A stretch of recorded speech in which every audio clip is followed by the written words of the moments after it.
कौन बनेगा नेता। नगर निगम के चुनाव पास आने वाले थे। पूरे कानपुर शहर में टिकट को लेकर मारामारी शुरू थी, लेकिन सबसे ज्यादा चर्चा में वार्ड नंबर 40 की सीट थी।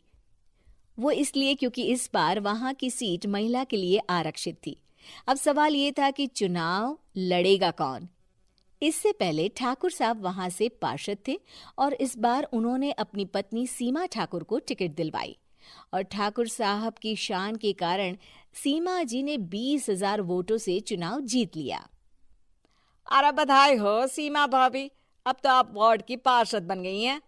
अब तो हमारे काम आप ही करवाएंगी। अरे ये तो सिर्फ नाम की पार्षद बनी है, वो तो महिला सीट आ गई, वरना पार्षद तो मुझे ही बनना था। अब भले ही चेहरा इसका होगा, लेकिन पावर तो मेरी ही होगी। अरे वाह भाई साहब, क्या दिमाग लगाया है आपने भी। आइए आप लोग, खाना लगा दिया है सबके लिए। सीमा जी पार्षद बन चुकी थी, फिर भी उनकी एक ना चलती। सारे काम ठाकुर साहब खुद ही संभाल लेते और जहां जरूरत पड़ती वहां सीमा जी का अंगूठा लगवा लेते। सीमा जी ज्यादा पढ़ी लिखी भी नहीं थी। एक दिन ठाकुर साहब और सीमा एक प्रोग्राम में जाते हैं। अरे ठाकुर साहब, आप आ गए। ओहो, पार्षद मैडम भी आ गई हैं। स्वागत है आप दोनों का। लगता है हमारे पार्षद फंड का सही इस्तेमाल हो रहा है। चलिए अब उद्घाटन करते हैं। ये लीजिए ठाकुर साहब कैची, आप ही सबसे पहले प्रवेश कीजिए। सब लोग आगे निकल जाते हैं और सीमा जी पार्षद होने के बावजूद भी पीछे खड़ी रह जाती हैं। वो देखती हैं कि वेलकम बोर्ड पर उनका नाम है, लेकिन महिला होने के कारण कोई उनका सम्मान नहीं कर रहा। अगले दिन एक आदमी उनके घर आता है। अरे ठाकुर साहब नमस्कार। कल ना हम नोटिस किए कि हमारा घर तो अवैध है और नगर निगम वाले उसे तोड़ने आ रहे हैं। अरे कुछ कीजिए ना ठाकुर साहब। देखो भाई, मैं तो ज्यादा कुछ कर नहीं सकता, पर अगर तुम सबकी जेब गर्म कर दो तो कुछ हो सकता है। कुल मिलाकर 4 लाख लगेंगे। अरे 4 लाख ठाकुर साहब? अरे भाई, मैं अपने लिए नहीं मांग रहा हूँ। दरोगा है, इंजीनियर बाबू है, बड़े साहब है, सबको देना पड़ता है ना थोड़ा थोड़ा। बोलो है मंजूर? तभी वहां अचानक सीमा जी आ जाती हैं। अरे ये आप क्या कर रहे हैं? पहले इन्हीं लोगों से तो आपने वोट मांगे, अब इनसे ही पैसे ले रहे हो। अरे चुप रहो तुम, तुम्हारा काम है सिर्फ अंगूठा लगाना, तुम वही किया करो। मुझे दूसरे काम तुम मत सिखाओ, समझी? और तुम ना जाओ, अब पैसे लेकर आओ, वरना जेसीबी किसी भी वक्त आती होगी। सब कुछ ऐसे ही चलते रहता है। एक दिन सीमा जी और ठाकुर साहब को एक लोकल मीटिंग में बुलाया जाता है। वहां पर कई और अधिकारी लोग भी मौजूद रहते हैं।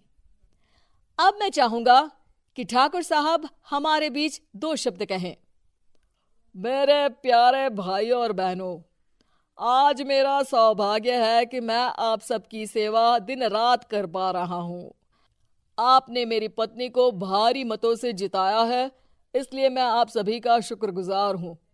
मैं आप सबसे वादा करता हूं कि हमेशा की तरह हमारे वार्ड में किसी को कोई तकलीफ नहीं आने दूंगा। सभी लोग तालियां बजाने लगते हैं। अब मैं माननीय पार्षद मैडम को स्टेज पे बुलाना चाहूंगा। अपने नाम को बुलाया सुनकर सीमा जी एकदम चौंक जाती है। उन्हें बिल्कुल उम्मीद नहीं थी कि इतनी बड़ी जगह उन्हें मंच पर बुलाया जाएगा। जैसे तैसे वो मंच पर चढ़ती हैं। ऊपर जाते ही सीमा जी को सारी पुरानी बातें याद आ जाती हैं कि किस तरह उनके पति उन्हें कभी भी आगे बढ़ने नहीं देते और उनके नाम से गलत काम करते हैं। वो बोलने लगती हैं। मैं आपके वार्ड की पार्षद सीमा हूं।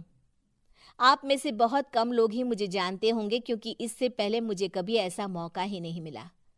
सारे मौके मेरे पार्षद पति यानी आपके ठाकुर साहब ही लेते रहे, लेकिन आज ये मौका मुझे मिला है तो मैं इसे ऐसे ही नहीं जाने दूंगी। मैं आपको ये बताना चाहती हूँ कि आपके ठाकुर साहब मेरे नाम की आड़ में गैर कानूनी काम करते हैं, जिस पर अंगूठों के निशान मेरे होते थे। इसीलिए मैं अपनी गलती मानती हूँ और आज अपने पद से इस्तीफा देती हूँ, ताकि आगे से कोई गलत काम ना हो पाए। अब फैसला आप सबके हाथ में है कि आप हमें क्या सजा देना चाहते हैं।